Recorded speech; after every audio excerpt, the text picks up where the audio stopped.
I found your child on the balcony, so I brought her here.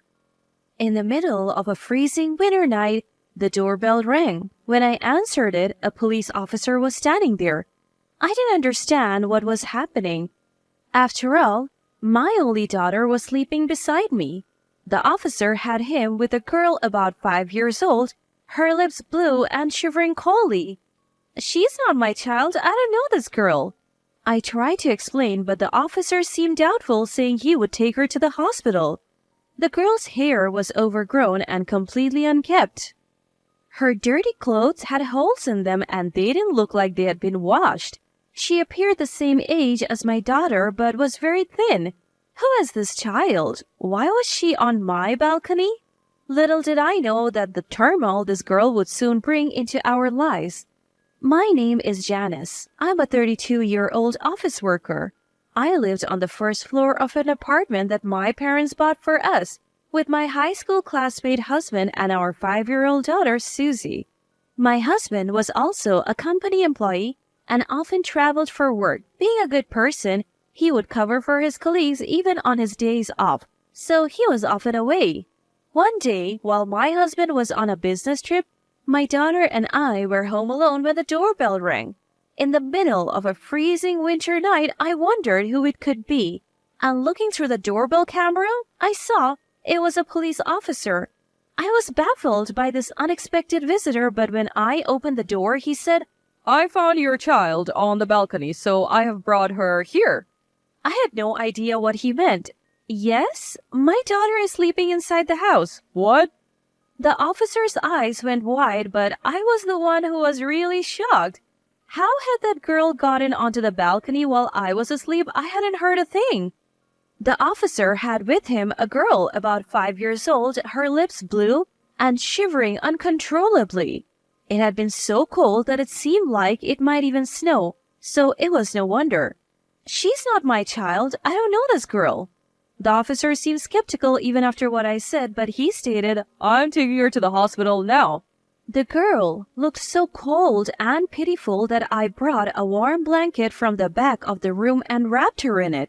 Her hands were like ice, so young, yet holding back tears and biting her lips without making a sound.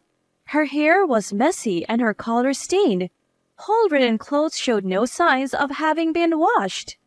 She looked incredibly thin and pale, as if she was malnourished. Who is this child? Why was she on my balcony? I couldn't help but wonder, and my heart ached thinking about a girl the same age as my daughter in such pain. I couldn't sleep much that night, worried about her. And morning came. That's when I got a call from my husband. Anything unusual happened while I was on my business trip? Well, yes, a strange girl was on our balcony. The police took her and they're taking her to the hospital. I was so surprised. Why didn't you take care of her yourself? What? But she's a stranger. What could I do?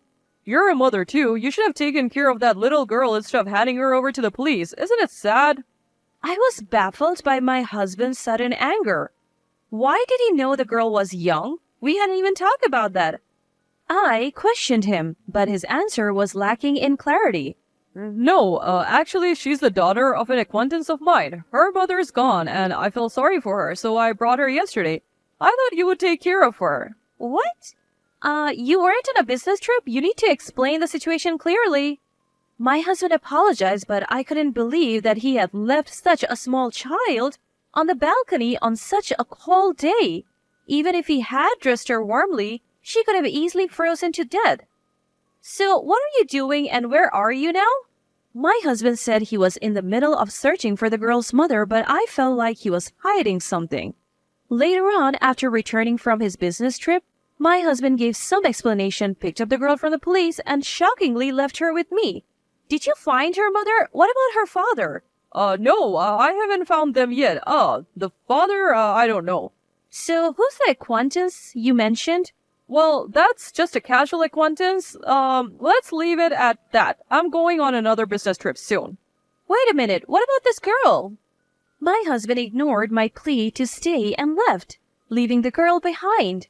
I felt something was off about my husband's behavior, so I searched through his belongings and found something in the inner pocket of his suit. Shocked by the content, I quickly called my husband, but I couldn't get through to him. Suddenly, I noticed my daughter Susie and the little girl looking up at me anxiously. What's your name? Ashley? Ashley nervously answered in a small voice, told me she was the same age as my daughter, 5 years old. When I smiled gently at her, she looked at me with surprise, then laughed cheerfully, clutching her rumbling stomach. You must be hungry, right? Yes. I made Hawaiian plate lunches for my daughter and Ashley. They stared at the food in curiosity and then began to devour it. They ate so fast that their faces were covered in sauce. As I reached out to wipe her face with a tissue, Ashley quickly brought both hands to her head, covering it as if protecting herself. The motion gave me an uneasy feeling. It's all right, I'm just going to wipe your mouth, I said gently. With a relieved expression, Ashley turned her face towards me, and after I wiped up the sauce, she began to eat her Hawaiian plate again. After finishing her meal and wearing a completely satisfied expression, it was time to do something about Ashley's dirty body. As I started to undress her for a quick shower, I involuntarily gasped at the sight of her body. What is this? There were countless bruises as if she had been beaten and pinched. Trying not to show my agitation, I led her cheerfully to the bathroom. As I tried to wash her body, Ashley said, "It's okay. I can do it myself," and started to wash her body with cold water. Wait a minute. What are you doing? I accidentally snapped. She looked up at me with a puzzled face and said, Ashley always does it like this. What? Washing your body with water? I asked.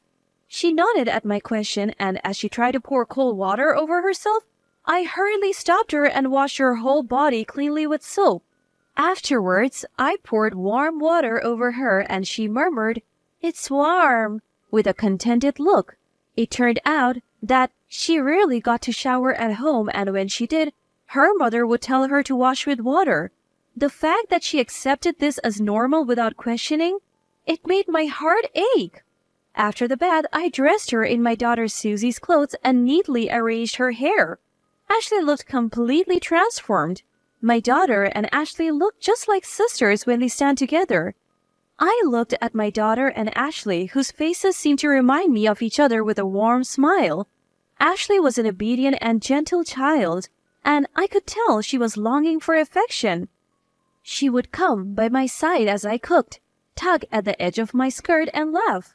And when it was time to sleep, she would hold my hand and never let it go. Susie also grew fond of Ashley, and the two became close like real sisters. A week went by, and I still couldn't get in touch with my husband. Ashley's mother said she knew my husband, but I couldn't keep caring for a little child on just that information. I gave up on contacting my husband, consulted the police, and Ashley had to be sent to a facility. Tears rolled down her big eyes, and my heart ached watching her look back at me again and again as the people from the facility took her away. Time continued to pass without any news from my husband until I finally made a decision. 9 years later, I was living with my parents, my daughter Susie, and Ashley in our family home. I had actually adopted Ashley after she was taken to the facility. My parents in our family home treated her like their real grandchild, saying, "She came to us for a reason," and showered her with love. The two girls grew up as sisters and blossomed into beautiful young women. Susie and Ashley's dream of becoming models came true, and lately they are being featured as beautiful junior models in magazines. Stepping into the glamorous world, the two were thriving and wore vibrant expressions on their faces. One day, the doorbell rang at our family home, and when I opened the door, there stood my ex-husband Philip, looking poor, down and out. A stranger who introduced herself as Joanna was with him. Not wanting to argue in front of the neighbors, I let them inside. Then, sitting on the living room sofa, the two abruptly began to speak. In truth, Ashley is my child." Philip, who hadn't contacted me in 9 years, said this without even apologizing. I was so stunned that I let out a big sigh. "She looks just like you. I thought it might be you, so is that woman over there your partner?" In response to my question, Philip nodded and began to tell the story of how he met the woman. Joanna had been working part-time at a bar Philip frequently visited.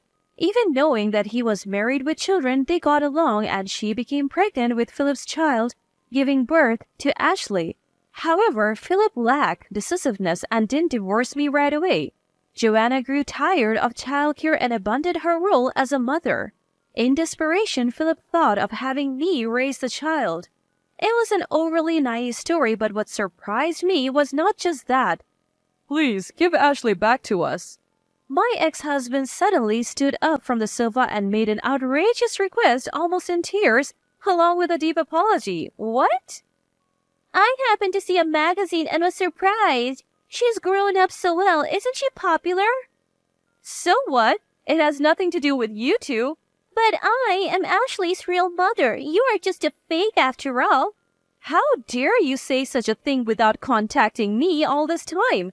Then Philip, who had been on his knees on the floor, grabbed my leg with a pathetic look on his face. We don't have any money and are in trouble. Ashley's our only hope.